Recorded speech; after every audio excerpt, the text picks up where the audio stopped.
Good afternoon, everybody. Happy Wednesday. Dr. Richard Ulm here with Dr. Brad Muse. This week we're going to talk about bracing. So last Friday I was able to speak at a big conference called Swiss Strength and Weightlifting International Society or Symposium, I'm not sure. It's really a cool event for me to speak at because it was a collection of like world-class powerlifters. So there was multiple 1,000-pound back squatters in there. Ed Cohen, who's the kind of undisputedly the greatest powerlifter ever, was there. We got a local guy, Matt Wenning, who's over 1,000 pounds, a bunch of West Side guys. And it's kind of like the kind of conference that I like to present at. I was bringing an important message, but one that sort of goes a little bit against the grain of the tradition, particularly of powerlifting and Olympic weightlifting. And by a little bit against the grain, I mean completely against what they teach.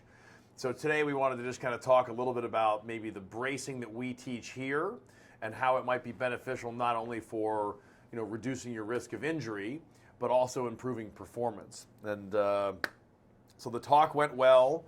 Mm-hmm. There was a collection of physicians. There was some strength coaches in there. There were some really, really strong people. I didn't do it, but I wanted to say, I wanted to ask the group who has not squatted over 600 pounds, because most of the time I'm probably one of the stronger people in the room if I'm speaking with medical professionals. In this one, I was nowhere close to the top half of the room in terms of overall strength, and so it was a fun group to kind of speak with. It was a little bit tenuous because it's a message that goes completely against what they traditionally teach. And what that is a strategy that we call an extension compression stabilizing strategy. If you've gone into the weightlifting world or you've been in a gym, you've seen this. That's the idea, or if you're doing a back squat, bars on your back, and you're thinking butt back, chest up. You're essentially arching your back as much as you can, extension, and then with the back muscles, you're then further compressing the back into that position to lock it into place to make it really stiff so that you can actually execute the lift. Which would you say that's a stable position? It's technically stable, so right. Stability and strength and stiffness, they become conflated. So you're saying it's a stable position, but you're using the term stability in the engineering sense, which means resistance to change in state. Okay. But stability broadly applied to movements has more to do with motor control. So we would then just replace the word stable there with stiff. The joint is, the spine is incredibly stiff with that strategy. Checks out with me. Checks out with you. You're good with that? Not sorry to get a little too nuanced. Yeah. But essentially, we see this all the time coming in here, and it actually causes a lot of the low back pain that we see coming in the door. But maybe you can discuss the position and what happens to the anatomy and what it sort of looks like. Right. So first, I'm going to set the foundation for him to get a little bit more in depth in terms of the actual training, this stability, not just stiffness, but from the engineering perspective, or whatever the hell you just said. But first, we have to understand the anatomy. So when we're talking about stability, motor control of the core or the central canister, which we can just say is the spine, the rib cage, and the pelvis, we need to understand that the primary driver of this motor control and stabilization is the diaphragm. The diaphragm is the muscle that separates your chest cavity from the abdominal cavity, and it sits on the bottom of the rib cage. So at rest, it's typically sitting up in a little bit of a dome shape. When it contracts, what happens is that it flattens out to almost more of a parallel relationship with what's happening at the pelvic floor at the bottom. So when this happens, it drops down and it increases what we call intra-abdominal pressure. And I believe now we're saying this is almost more not so much of a fluid pressure, correct? It's a how nuanced do you want me to get here?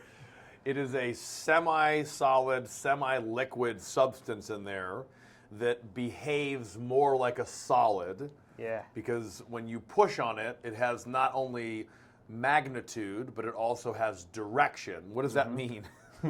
Well, it's significant if you're talking about assessing low back pain, assessing somebody's stability.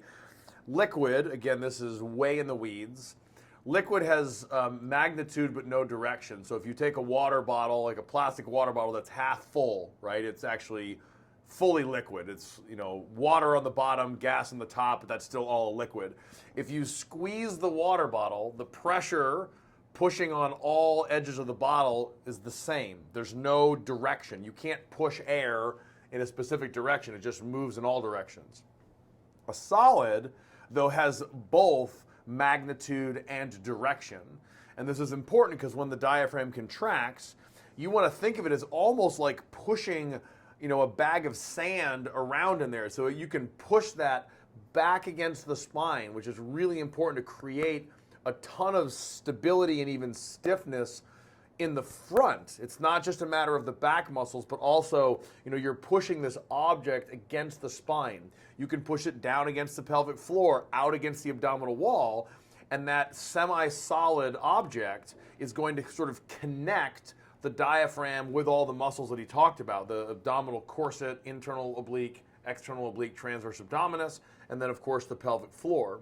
So we want to think of that as a semi-solid substance because you can push it in different directions. And if you're stabilizing really, really well, you're aligning yourself, like he talked about, with the diaphragm and the pelvic floor parallel, so that when you contract the diaphragm, you're pushing that semi-solid substance in all directions equally, and that's going to synchronize all of those muscles together and give maximal stability to the spine from the front. Yeah, and obviously getting a little bit more into the weeds with that. I personally love that because I'm learning a little bit here now too. But I think that's great for the clinician, the weightlifter, the everyday person. Honestly, I think if we could have a better understanding of that, then you can run with it. Now, real quick before he gets a little bit more into it, with the anatomy, some things that we may be doing in here to place the individual in a better position to achieve this intra-abdominal pressure that we're talking about is, well, we need rib cage movement and function to allow the diaphragm to be in a more adequate position to create that pressure. What we see a lot of times, like with that extension compression stabilizing strategy you talked about. You a demo? We're doing a demo here? There's the demo.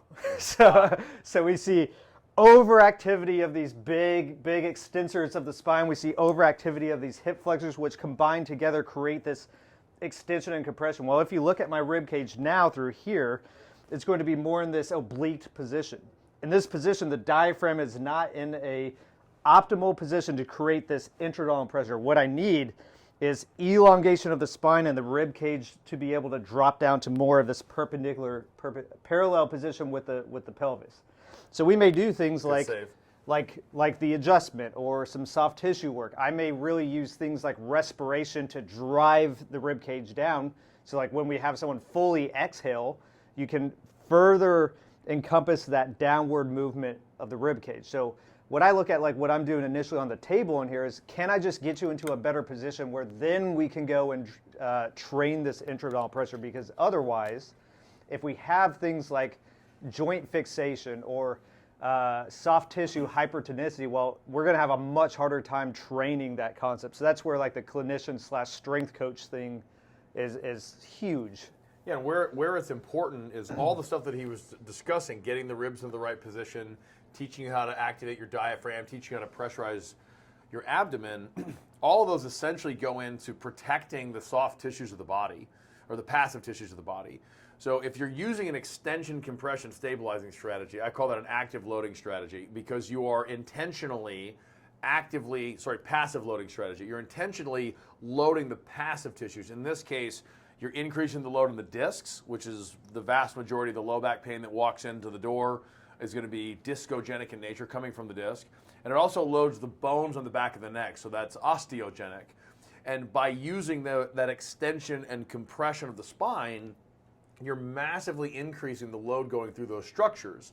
And in reality, we want to enjoy our life and get through as much of our life as possible without sustaining permanent damage to a passive structure.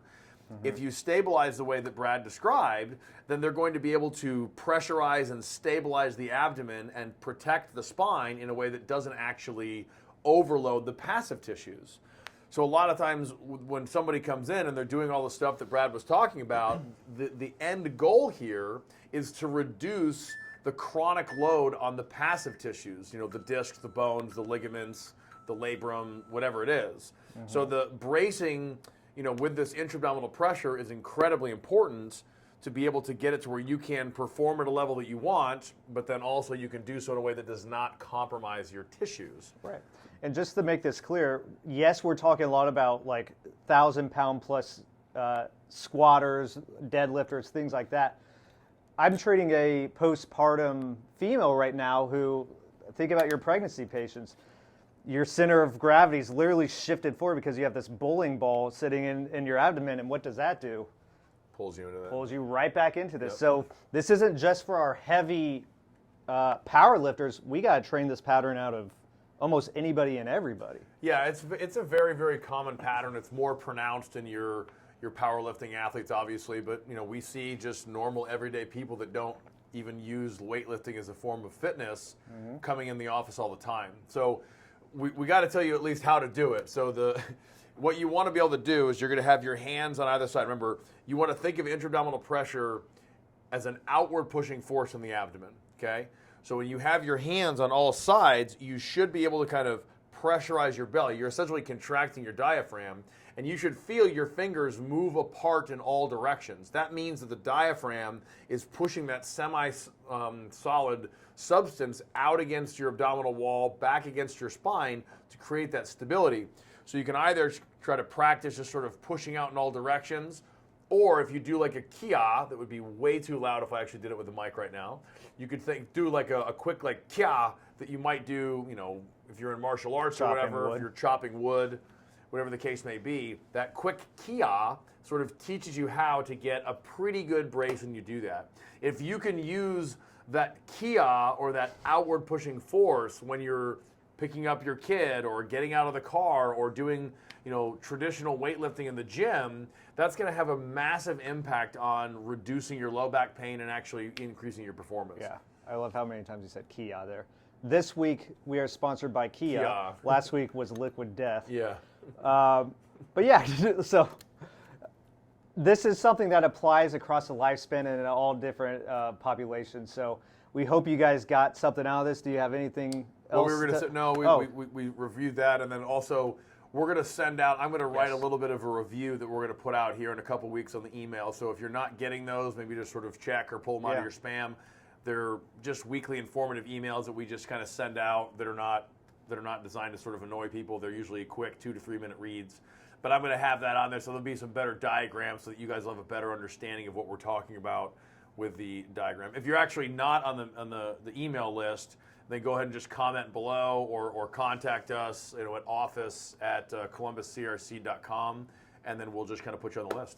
Yeah, so with that, just to highlight all the different things we've got going on, we always want to make sure we're getting a lot of this information out to you guys. So we have the podcast, we have the Instagram account, we have the weekly email, we'll put things up on YouTube.